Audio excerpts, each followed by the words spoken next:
Arguments for and against students returning to campus.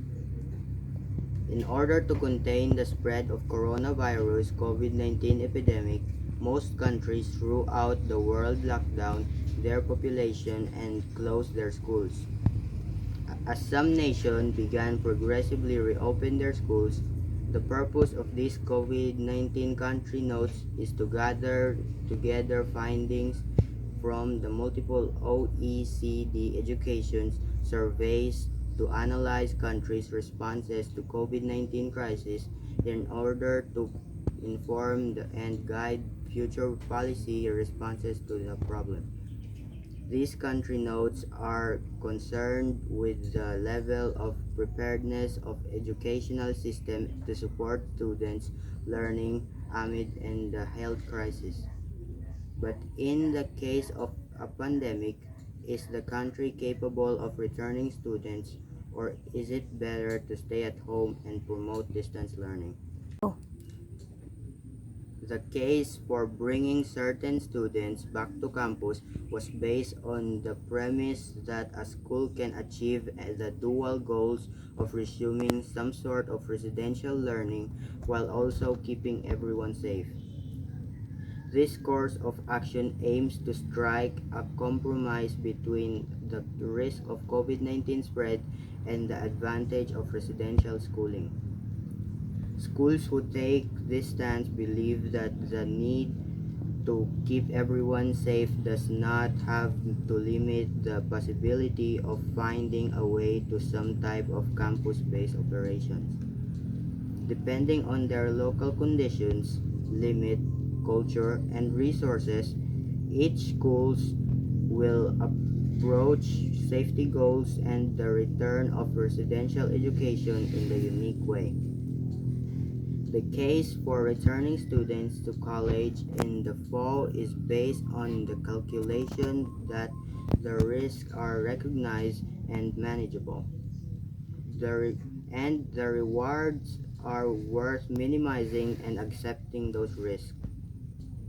My understanding is that institutions that are implementing some type of student in residence program in the fall are doing so with health protection as their first priority. Campus activities, both educationally and co-curricular, will drastically different than the past. The classroom will be primarily but no entirely digitally and physically. Social and sporting events, activities, and gatherings will either cease to exist. Social and sporting events, activities, and gatherings will either cease to exist or be severely limited in size of density. Schools with students returning to campus will have to figure out how to reap some of the benefits of residential education while simultaneously working to keep everyone safe. If these fears regarding the spread of COVID-19 on campuses that welcome back students in the year are realized, it is unknown what the impact on public health will be. Plans to swiftly identify and confine students infected with COVID-19 may help to prevent community spread. Efforts to keep faculty and staff safe using the disinfection, mask, and digitally mediated interactions may be successful. The argument against bringing a large number of students back to campus, on the other hand, is based on the conclusion that the advantages do not exceed the hazards.